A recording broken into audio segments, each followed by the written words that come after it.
Bonjour, vous êtes prêts pour une nouvelle leçon? Allons-y. Aujourd'hui, nous allons faire une leçon de conjugaison. L'impératif présent.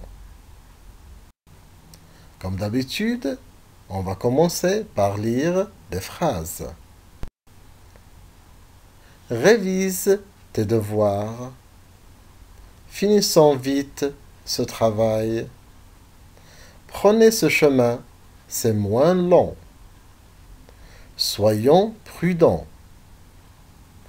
Lavez-vous bien les mains. Maintenant, on va essayer de dégager les verbes.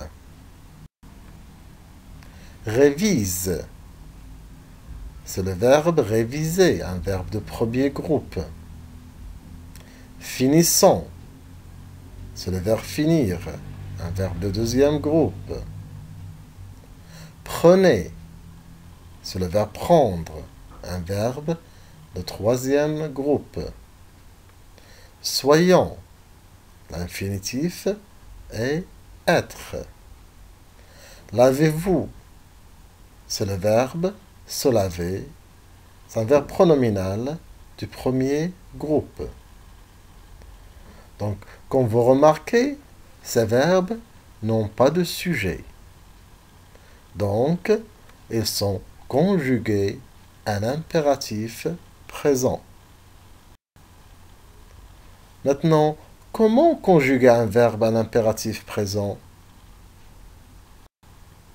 D'une manière générale, à l'impératif présent, les verbes se conjuguent comme au présent, avec 3 personnes seulement et sans sujet.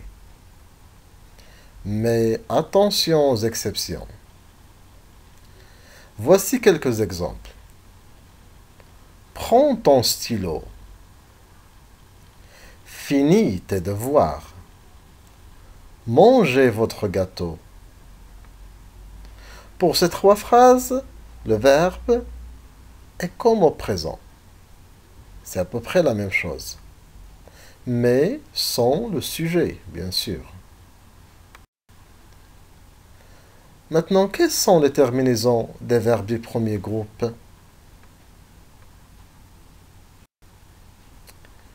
Les verbes du premier groupe finissent en E pour la deuxième personne du singulier, en, ONS, pour la première personne du pluriel, et Z pour la deuxième personne du pluriel. Ils ne prennent pas de S à la deuxième personne du singulier. C'est ça la différence entre l'impératif présent et le présent de l'indicatif. Mais il y a cependant une exception. Si le verbe à la deuxième personne du singulier est suivi de on ou y, alors on met un tiret et un s pour faire la liaison. Voici quelques exemples. Chante. Ici, c'est pas de s à la fin, parce qu'il n'est pas suivi ni de on ni de y. Chantons. La terminaison ONS, c'est comme au présent sans sujet. Chanter. La terminaison EZ, c'est comme au présent sans sujet. Mais, regardez maintenant, parle-en. On a ajouté le S. Ici, le verbe est conjugué à la deuxième personne du singulier. On met un trait et un S pour faire la liaison, car le verbe est suivi du mot on.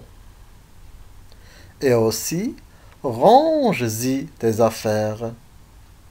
Ici, le verbe est conjugué aussi à la deuxième personne du singulier. On met un tiret et un S pour faire la liaison, car le verbe est suivi du mot Y. Maintenant, quelles sont les terminaisons des verbes du deuxième et troisième groupe?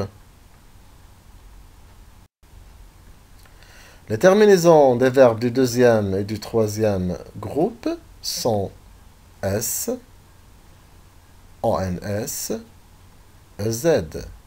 Donc le S pour la deuxième personne du singulier, le ONS pour la première personne du pluriel et le EZ pour la deuxième personne du pluriel. Sauf quelques exceptions, bien sûr. Prenons quelques exemples. Le verbe finir, un verbe de deuxième groupe. Fini, finissons, finissez. Le verbe prendre, troisième groupe. Prends, prenons, prenez. Le verbe faire, un autre verbe de troisième groupe. Fait, faisons, faites. Mais toujours, il y a des cas particuliers que vous devez connaître. Pour le verbe pouvoir, il ne se conjugue jamais à l'impératif. Donc, l'impératif du verbe pouvoir n'existe pas. Voici quelques verbes. Le verbe être, avoir, vouloir, pouvoir. Ces verbes se conjuguent de manière irrégulière et très particulière. Prenons le verbe aller. Va, allons, allez. Le verbe savoir. Sache, sachant, sachez. Le verbe être. Sois, soyons, soyez. Le verbe vouloir. Veuille, voulons, veuillez. Le verbe avoir. Et, ayons, ayez. En plus, pour les verbes pronominaux, comme le verbe se coucher, se baigner, s'inscrire, se laver, se brosser, etc., le pronom se place après le verbe. Le pronom personnel te est remplacé par toi. Exemple, le verbe s'habiller, habille-toi. Donc le te est remplacé par toi et elle est placée après le verbe. Habillons-nous, habillez-vous. Prenons ces exemples. Le verbe se reposer, le verbe se réagir, se dire, se servir, s'asseoir, etc. Donc c'est à peu près la même chose. Le verbe se reposer. À la deuxième personne du singulier, repose-toi. Donc repose-toi, le te est remplacé par toi et il est placé après le verbe. Reposons-nous, reposez-vous. Le verbe se dire. Dis-toi, disons-nous, dites-vous. Le verbe s'asseoir. Assieds-toi, asseyons-nous, asseyez-vous. À la fin, le proverbe français dit « À force de forger, on devient forgeron ». Je crois que le message est clair.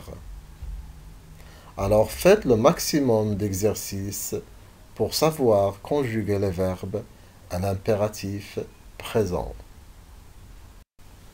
Au revoir et à la prochaine vidéo, Inch'Allah.